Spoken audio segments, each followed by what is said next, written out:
대통령 별의 순간 대운 찾는 법 202번째 챕터.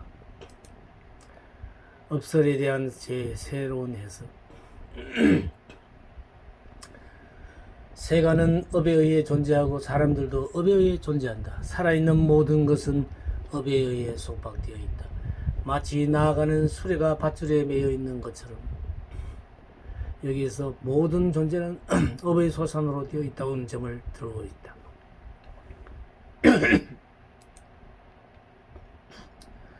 즉 존재론적으로 인간은 업을 떠나서는 살 수 없다는 뜻이다. 그런데 존재는 삶을 영위함에 있어서 반드시 가치 체계를 무시하고는 살 수 없다는 것이다. 즉 한순간도 인간은 선택하며 살 수밖에 없는데 그것은 존재가 가치 추구로와 떨어질 수 없음을 말한다.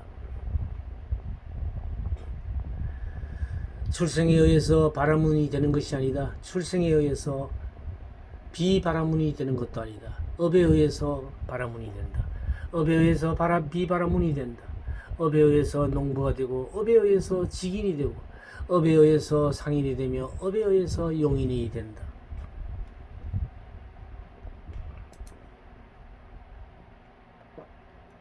업에 의해서도 도적이 되고 업에 의해서 무사가 되며 업에 의해서 재관이 되고 업에 의해서 왕도 된다.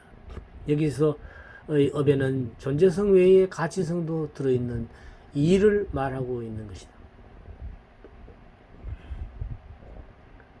생물학적인 조건에 의해서 귀천이 정해지는 것이 아니라 현재 하는 행위나 일의 직능에 따라 구별이 정해진다는 것이다. 이러한 경우를 두고 존재들은 업을 자기의 것으로 하고 업을 의지처로 한다. 업은 유정들을 우열로서 차별을 한다고 한 경구를 이해할 수가 있는 것입니다. 이승에서 기뻐하고 죽어서 기뻐하고 선업을 지은 사람은 두 곳에서 기뻐한다. 이것도 기쁨이요 저것도 즐거움이다. 복을 지은 자기의 깨끗한 업을 보고 이승에서 뉘우치고 저승에서 뉘우치고 악업을 행한 자는 두 곳에서 괴로워한다. 나는 악업을 행했다. 고 번민하여 악취에 떨어져 또 고생한다. 이처럼 업에는 많은 의미가 내포되어 있다. 그러므로 힌두교의 성전 바가바드 기타에도 어느 누구라도 한순간만이라도 결코 행위, 까르마 하지 않고서는 살 수가 없다. 사람마다 프라크리티, 자성, 근본 원질, 프라크리티에서 생기는 구나, 성질, 덕에 의해서 이의 없이 행위를 강요당하기 때문이다. 고 설파하고 있는 것이다. 요컨대 인간의 삶이란 업이다. 그렇다면 위의 내용을 간단히 간추렸으면 인간의 존재성은 업에 의해 규정받으며 두 번째, 인간의 당위성도 업에 의해 제한되고 세 번째, 따라서 인간의 모든 삶의 형태는 업에 의해서 좌우된다고 할 수 있겠다. 이것이 보통 말하는 종래의 불교 업설의 뼈대이다. 인간의 행위 전체를 중심으로 파악된 유개념이다. 업이 인간의 행위를 중점으로 파악하되 지극히 개인 중심으로 전체를 이해하려는 경향 때문에 여러 가지 오류와 미망을 덧붙이고 있는 것이다. 즉 한마디로 모든 것의 원인을 각 개인에게로만 돌리고 거기서 연역하여 분석 종합하려 하기 때문에 시간이 흐름에 따라 인간의 사회성이 전혀 무시된 채 너가 없고 나만이 있는 삶 이란 현상은 우리의 가까이에서 자주 발견한다. 고도의 이기주의적 수도관념과 도피적 허무주의, 초월주의가 그것이다. 나만이 해탈, 성불하면 된다는 소화적인 폐쇄주의 때문에 순간은 어느새 공동체의식이 약한 집단이 되고 말한다. 성취 욕구가 전혀 없는 무기력한 인간 양성 집단 같은 것 등이다. 의 전통이 되어버렸다. 따라서 원래의 업의 내용과는 매우 멀리 업에 대한 인식이 변질되고 말았던 것이다. 자업자득이란 용어의 지나친 지배 논리화가 그것이다. 내가 너희들을 착취 억압하는 것도 자업자득인 고로 나는 마땅히 착취 억압할 권리가 있고 너희들은 당연히 나에게 당할 의무가 있을 뿐이다 하고 하는 이른바 봉건주의 정신 또는 제국주의 관념으로 차용되어 업은 인식되어 왔다고 해도 과언이 아니다. 따라서 종래의 업설은 자연히 지배자나 착취자에게 그들의 운신의 폭을 정당화시켜주는 도구마로 뿌리박히게 되었다. 그리하여 고대 인도의 카스트 제도의 정당성처럼 업설은 현실 사회를 그냥 그대로 유지시키려 하는 지극히 보수적인 계급 이념으로 전락하고 말았던 것이다. 그래서 기저층은 항상 빼앗기고 억압당하고 폭력에 시달려도 그것은 자업자득의 필연적인 결과이므로 마냥 굴종하고 성안내는 순한 어린 양이 되도록 사상적으로 작용하였던 것이다. 내가 지금 물질적으로 궁핍하고 어렵게 세상을 살아가고 있다면 그것은 복이 없는 탓이며 업장이 두터워 이처럼 천스럽다는 것이다. 승리의 정당성을 옹호해주는 위의 우상신조는 다시 개인의 우월한 자업자득 관해로 연결하여 지배와 피지배의 합법성을 인정하도록 하고 있다. 정의가 힘이 아니라 힘이 정의이므로 자연이 이기면 정의요 선이요 지면은 불의요 악이다. 이것은 인류 역사가 걸어온 지난 자치를 보아도 알 수 있다. 지면 역적 이기면 충신, 잔인한 힘의 정치 역사가 증명하고 있다. 선하기 전의 사실적 현상을 표현한 말이다. 자연과학적, 사회과학적인 보편 지식을 통한 새 해석 지평이다. 과거의 관념적 개인 주관적인 인식 범주에서 벗어나 현실적 사회 객관적인 인식 방법론을 갖추어야 한다는 것이다. 업은 범어 팔려의 역어이다. 어근은 KR인데 짓다, 행위하다, 형성하다, 구성하다, 실행하다, 성취하다, 나타나다, 보이다, 조직하다, 경작하다라는 뜻을 지니고 있다. 이것이 까르마로 중성명사화되면 행위, 직업, 작용, 직업, 구성, 조직, 실행, 성취, 결과, 의식, 행위의 지적 목적 등이 퍽 다양한 다의적이다.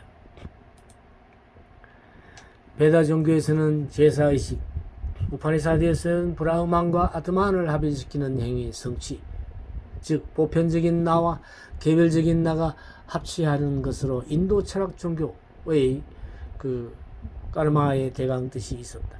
자이나교는 물질의 미세한 작용이나 구성력을, 그리고 불교에서는 행위, 직업, 작용법식, 결과,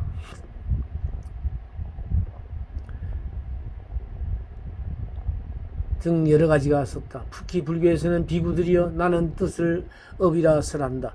뜻을 작용하여 신구의 의한 업을 이룬다. 고하여 업 뜻을 극명하게 갖춘 것으로 보았다. 그런데 이는 또 행위와 같은 의미이다. 비구들이여 행위란 무엇인가? 이러한 삼행, 즉 신행, 어행, 심행. 비구들이여 행위란 무엇인가?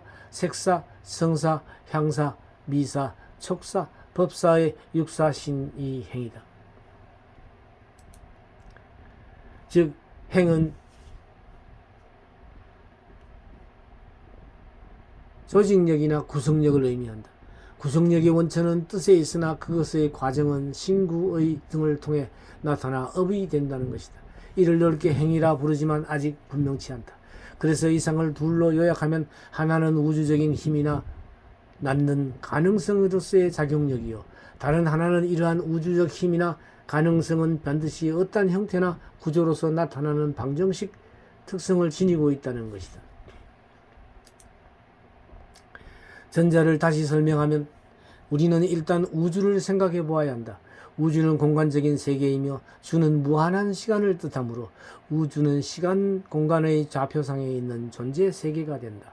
그런데 이 존재 세계는 어떻게 생겼는가? 태초에 무도 없었고 유도 없었으며 공개도 없었고 이들을 덮을 하늘도 없었다. 무엇이 활동하였는가? 어디서 무엇을 유지하려고 깊어서 헤아릴 수 없는 물은 존재하였더라. 저 유일물은 자력으로서 바람도 없이 호흡했다. 그것밖에 아무것도 존재하지 않았다. 공허하게 크게 나타나 현현하면서 저 유일물은 스스로의 뜨거운 힘에 의해 출현하였다. 이 창조담은 예수교 창세기의 동기와는 전혀 다르다. 예수교의 신은 인격신이나 리그베다의 신은 원리신이다. 예수교의 신, 두 번째 예수교의 신은 만물과 별개이나 리그베다의 신은 자연의 싹티의 화현이다. 세 번째, 수교의 신은 말로서 리그베다는 싹티의 구상적 상징이다. 네 번째, 수교의 신의 창조, 리그베다에는 유일물의 자기 분열, 즉 태초의 유일물은 스스로 자기 분열을 하여 우주를 탄생시켰다는 것이다. 이 자기 분열하는 자를 원리적으로 우주적인 힘, 싹티라 할 수 있다. 그 힘은 가능하다의 명사로서 능력, 구성력을 가리킨다. 따라서 이는 우주 생명력으로서 우주의 내용물이 된다. 또한 후자, 즉 사물마다 각각 특성을 지닌 구성체로서 나타나는 구조식이란 바로 우주적인 힘을 시공적으로 형식에 맞추어 일정한 질서 체계를 세우는 작용을 의미한다. 즉 힘의 존재 방식을 말한다. 따라서 우주적인 힘의 내용과 형식을 결정짓는 용어는 바로 구조라는 것이 할 수 있다. 다시 말하면 불교의 업이란 구조로 번역할 수 있다는 것이다. 이 말은 앞에서 이미 나온 낱말이기도 하다. 구조에는 여러 가지가 있다. 모든 사물은 반드시 분자 구조에 의해 그 존재 방식이 정해진다. 이 세상의 존재상은 반드시 어떠한 나름의 구조를 지니게 마련이다. 사물도 그러하거니와 인간 역시 구조에서 예외일 수 없다. 인간의 모든 행위뿐 아니라 삶 자체가 구조를 이루며 구조 속에서 살아가고 있다. 구조를 떠난 어떠한 삶의 형태도 있을 수 없다.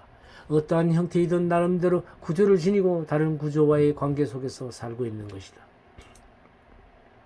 구조란 지극히 개인적인 존재상의 의미를 넘어서 보다 넓은 사회적인 존재상을 가리킨다. 즉 업이란 구조인데 이는 사회생활 영역에서 빚어지는 역동적인 삶의 방식을 뜻한다. 과거의 업설이 너무나 개인주의화하다 보니 본래의 의미가 많이 사라지고 또는 왜곡되다시피 하였으나 이제는 업설을 사회화하여 객관적인 뜻을 살려나가야 할 것이다. 따라서 구조란 업의 사회화 해석에 따른 당연한 맥락이다. 다시 이를 간추려 정리하면 인간은 업의 소산물이다. 인간은 사회 역사적 조건의 소산물이다. 따라서 인간은 사회 구조적 소산물이라고 할 수 있다. 물론 역사 사회적인 구조의 산물이란 의미에서 이미 개인의 내면화된 종래의 업설도 들어있다. 사회라는 개념은 이미 인간 삶이 응축된 무리의 집합명사이기 때문이다. 인간은 역사, 사회적으로 맥락지어진 삶일 수밖에 없는 것이다. 인간의 사회적 삶에서 한시도 가치성을 떠나 살 수 없는 관계, 즉 당위성 문제는 어떻게 설명 해석해야 하는가? 환원하면 구조도 존재론적인 면과 당위론적인 면에서 어느 정도 거론될 수 있는가 하는 인간 실천 문제를 다루는 것이다. 이 별의 순간 찾는 법 강좌는 현재 오프라인에서 3시간씩 해서 1년 과정으로 진행되고 있습니다. 매주 토요일 오전 10시부터 오후 1시까지 3시간으로 이 서울 동방문화대학원 대학평생교육원에서 진행하고 있습니다. 이곳은 서울 성북구 성북로 28길 60번지에 자리하고 있으며 선청 기간은 등록 기간은 1학기는 3, 4월, 2학기는 8, 9월에 신청을 받습니다.